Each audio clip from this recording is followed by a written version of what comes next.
All right, this Saturday, welterweight champion Errol Spence Jr. will make his return to the boxing ring after nearly a year layoff due to a near-fatal car crash. He will defend his title against one of the best welterweights in the world in Danny Garcia. And with that, we welcome in the great Errol Spence Jr. to First Take. Errol, you know what they say, you can't have a comeback if you don't have a setback. I know it's been a crazy past year for you, and you have a big weekend ahead. So what's been the toughest challenge for you as you prepare to return to the ring?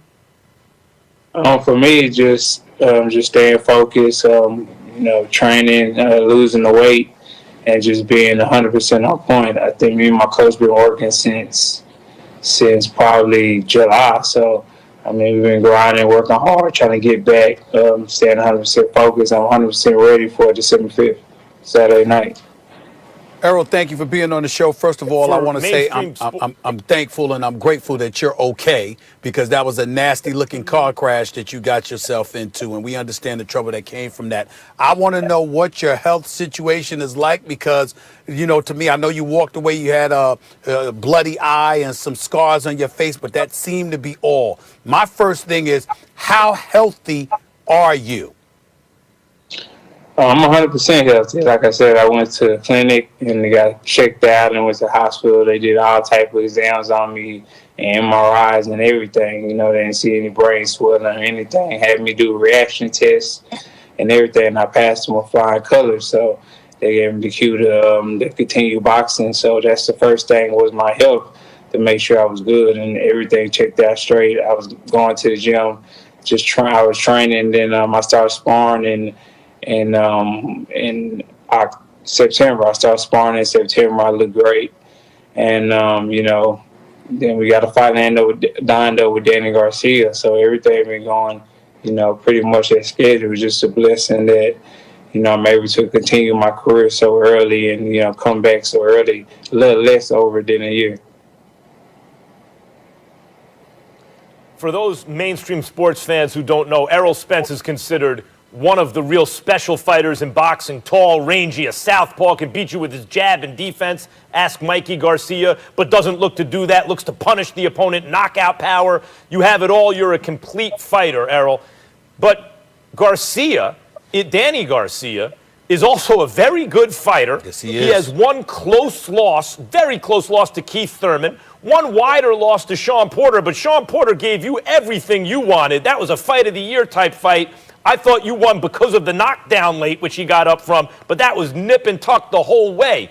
How do you plan, after this kind of accident, coming back from that, to actually beat Danny Garcia? What's the game plan?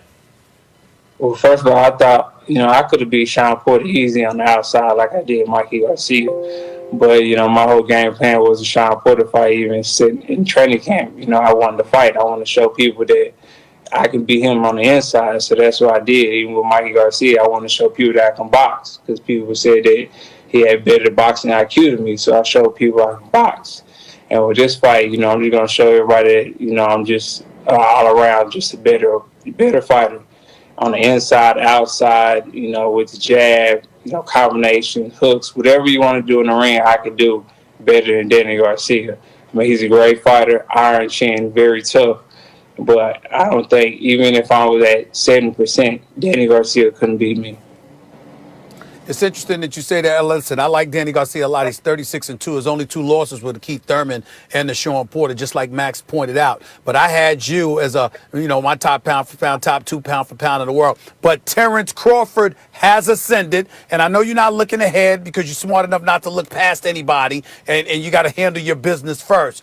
But there are a lot of people, Max included, I don't think I'm stepping out of turn speaking for him here, when we talk about a fight that we desperately want.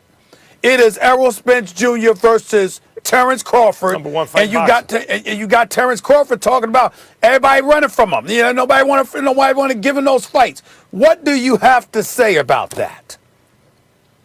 Really nothing to say about it. Nobody running from Terrence Crawford. Like I said, I'm coming off a car accident and I had to fight Danny Garcia. Somebody would have picked the tune up, but I'm fighting Danny Garcia, so I got to get past him to even think about somebody else. So once I get past Danny Garcia, y'all can ask me questions about Terrence Crawford.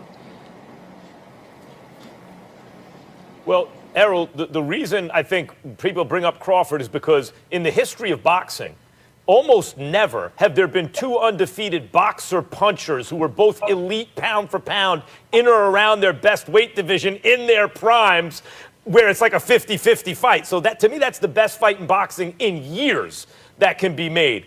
So with apologies, because I know you got to deal with Danny, but you were the one who came on and said anything he could do, I could do better. So if you indulge us just for 1 second, is the idea that because in the PBC where you are, you guys have all these welterweights, you can fight each other, make money like you're about to against Danny Garcia, that you're waiting out Terrence, see if his contract lapses and he crosses the street and goes with you guys and then fight him? Or do you think you would fight him? Are you interested as a fighter, as a champion, in seeing who the best dude is like Sugar Ray Leonard and Tommy Hearns once did, whether or not he's with the PBC? Yeah, I'm definitely interested in fighting Terrence Crawford. I think it's a great fight. You know, he has a world title. I want to be undisputed welterweight champion of the world, like I said. So I feel like we're gonna have to cross that path soon. But, you know, my main goal is Danny Garcia on Fox pay-per-view. And, you know, I feel like, you know, that's the biggest fight for me right now at this point, especially coming from my car crash.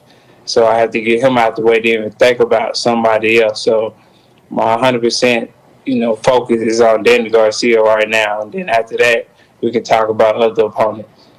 When you think about Danny Garcia, I brought up the fact that he's 36-2. I think he's an exceptional fighter. Obviously, he takes a punch. He has not been knocked out. The brother can fight. When you talk about fighting him, how big of a fight do you think this is for you in terms of how it could potentially catapult you in the mind's eye? Do you think you're already where you want to be, or do you feel like you still have so much to prove because you've been underappreciated and winning this fight could go a long way towards accomplishing a significant cachet for yourself? I definitely have so more to prove. I mean, Danny Garcia, like I said, you know, his resume, especially at 140, is great. He was unified champion, things like that. I mean, he's a great fighter. And I feel like nobody has really just beat him decisively and really, you know, put a hurting on him or just, you know, punish him. So for me to do that, you know, that would, you know, speak volumes, especially coming off, you know, years from training layoff. So that's what I'm looking to do. I'm looking to, you know, have this one-sided, you know, beating, especially in my hometown.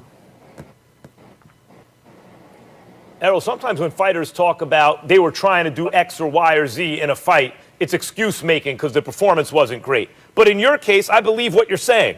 You against Kell Brook in England, you walked him down out and were the boxer puncher and beat him up and knocked him out in a terrific fight.